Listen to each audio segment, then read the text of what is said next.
Hello students, in previous lecture we have studied statement and its truth value. Today we are going to start logical connectives, simple and compound statements. Logical connectives, the words or phrases which are used to connect two statements are called as logical connectives. We know that and, or, if, then, if and only, if not, at, but, though अशा प्रकारचे words or phrases which are used to connect two statements. In our own language we are also used these type of words and phrases to connect two sentences. या ठिकाणी देखील in mathematical logic we use the words or phrases. For example,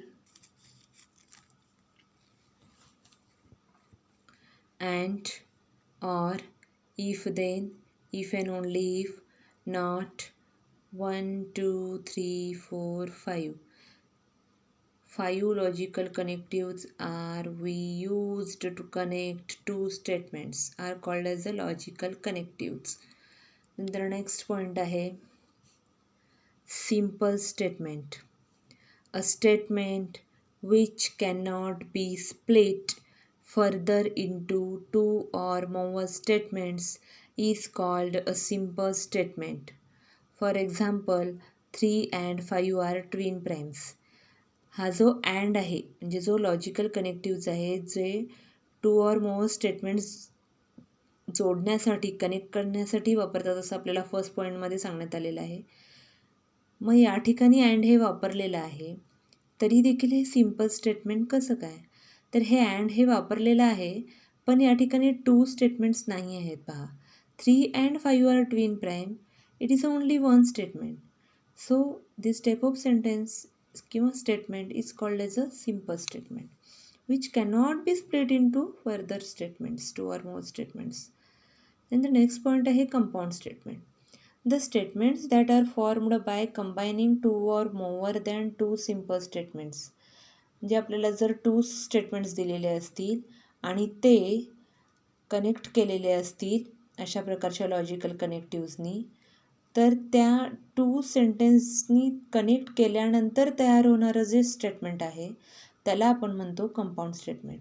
the statement that are formed by combining two or more than two simple statements by using logical connectives are called compound statement.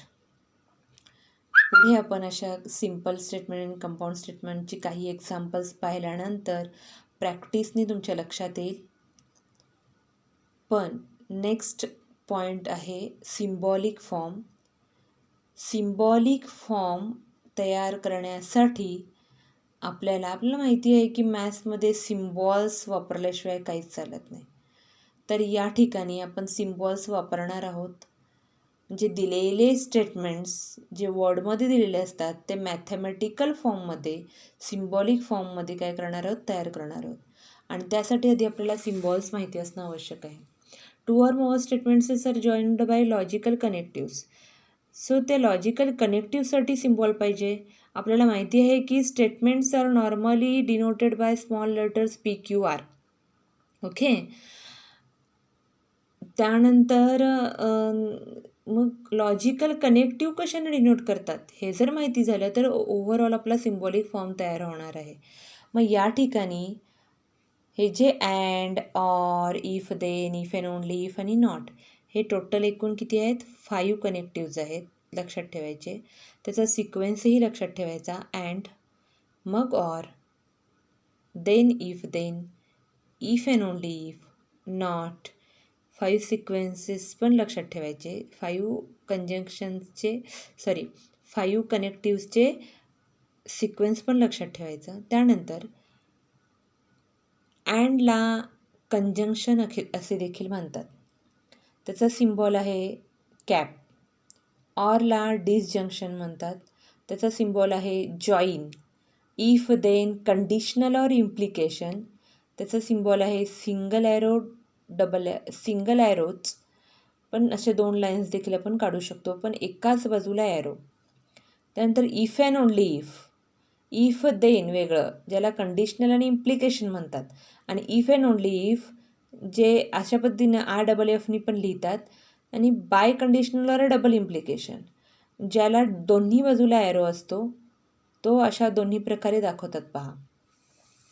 त्यानंतर next and last आहे not negation, जो अशा सिम्बॉल्सने दाखवतात. तर हे जे 5 कनेक्टिव्ज आहेत, ज्याला जी वेगळी वेगळी नावं दिलेली आहेत ती पण लक्षात ठेवायची, सिम्बॉल्स दिलेले आहेत ते पण परफेक्ट लक्षात ठेवायचे. ज्यांच्या नावांमुळे आणि सिम्बॉल्समुळे आपण काय करू शकतो, दिलेले कंपाऊंड स्टेटमेंट सिम्बॉलिक फॉर्ममध्ये स्प्लिट करू शकतो. सो नेक्स्ट पॉईंट आहे formation of symbolic form. Symbolic form करण्याचे काही एक्झाम्पल्स आहेत पहा. Ram is happy and rich. तर अशा प्रकारचं 2 सेंटेन्स एका लॉजिकल कनेक्टिव्हनी जोडलेलं कंपाऊंड स्टेटमेंट दिलेलं असणार आहे. तर ते कंपाऊंड स्टेटमेंट जे आहेत, ज्याच्यामध्ये जे 2 स्टेटमेंट्स एका कनेक्टिव्हनी जोडलेले आहेत ते 2 स्टेटमेंट्स आधी आपण त्याच्यासाठी एक स्मॉल लेटर्स काय करणार आहोत, डिनोट करणार आहोत, अज्युम करणार आहोत. या ठिकाणी लेट पी 2 सेंटेन्स कोणते कोणते आहेत, Ram is happy and Ram is rich. Ram is happy याच्यासाठी पीने डिनोट केलेलं आहे आणि राम इज रिच याच्यासाठी क्यूने डिनोट केलेलं आहे. त्यानंतर अँड हे कनेक्टिव्ह आहे. We know that and is denoted by a symbol cap. Cap म्हणजे टोपी, ज्याला आपण उलटा व्ही असं देखील लक्षात ठेवण्यासाठी म्हणू शकतो, पण कॅपच हे त्याचं मॅथमॅटिकल नेम आहे. तर त्याचं सिम्बॉलिक फॉर्म येणार पी कॅप क्यू किंवा पी अँड क्यू असं देखील आपण म्हणू शकतो, रीड करू शकतो. तर अशा प्रकारे दिलेलं कंपाऊंड स्टेटमेंटमधले 2 कोणते कोणते स्टेटमेंट आहे हे आपण जाणून घ्यायचे. त्याच्यानंतर त्याला अज्युम करायचे स्मॉल लेटर्स दोन्ही सेपरेट स्टेटमेंट्सना, आणि त्याच्यावरून कोणतं कनेक्टिव्ह जोडलेलं आहे त्याच्यावरून आपण काय करायचं, त्याचा सिम्बॉलिक फॉर्म करायचा आहे. यानंतर नेक्स्ट आहे if Mumbai is in Maharashtra and then Delhi is the capital of India. तर या ठिकाणी इफ देन ही फ्रेज वापरलेली आहे पहा. त्यामुळं सिम्बॉल तर येणार सिंगल ॲरो, पण 2 स्टेटमेंट्स कोणते आहेत, Mumbai is in Maharashtra and second Delhi is the capital of India. त्यामुळं सिम्बॉलिक फॉर्म येण्याआधी आपण त्या 2 स्टेटमेंटना पी आणि क्यूने काय करणार आहोत, डिनोट करणार आहोत. मग पी आणि क्यू, स्मॉल पी आणि क्यूने डिनोट केलं आणि ॲरो येणार कारण इफ देन आहे. मग सिम्बॉलिक फॉर्म येईल पी इम्प्लाईज क्यू. रीड करत असताना पी इम्प्लाईज क्यू म्हणायचं. त्यानंतर नेक्स्ट आहे Delhi is in India but Dhaka is not in Sri Lanka. या ठिकाणी 2 कनेक्टिव्ज वापरलेले आहेत पहा. First statement Delhi is in India, पीने डिनोट केलेलं आहे. लेट अज्युम केलं म्हणून let. Q Dhaka is not in Sri Lanka, second statement. 2 connectives वापरलेले आहेत पहा. 2 कनेक्टिव्हसाठी 2 सिम्बॉल येणार या ठिकाणी. सिम्बॉलिक फॉर्म येईल पी कॅप, अँडसाठी कॅप येते, तसंच बटसाठी देखील कॅप येते. पुढे मी एक नोट दिलेली आहे ज्याच्यामध्ये अँड बट एट हे असेल देखील तरीसुद्धा कॅपच येते. नोट आहे पुढे दिलेली. नॉटसाठी येते हा सिम्बॉल. सो पी कॅप, नॉटचं निगेशन क्यू. पी अँड जरी म्हटलं तरी चालेल, P and negation Q. Do you understand?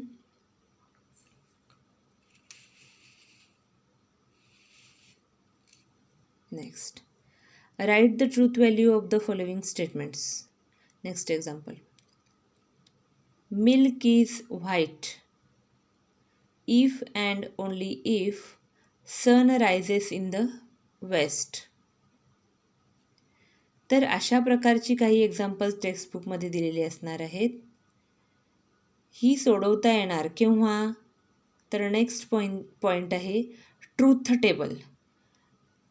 म्हणजे असे 2 कंपाऊंड स्टेटमेंट्स, सिम्पल स्टेटमेंट एका कनेक्टिव्हनी जोडलेले कंपाऊंड स्टेटमेंट दिलेलं असणार आहे आणि त्याचा आपण ट्रूथ टेबल तयार करायचा आहे आणि त्याची ट्रूथ व्हॅल्यू काय करायची आहे? डिफाईन करायची आहे. तर नेक्स्ट पॉईंट आहे ट्रूथ टेबल. नेक्स्ट पॉईंट हा ट्रूथ टेबल आपण नेक्स्ट लेक्चरला पाहणार आहोत.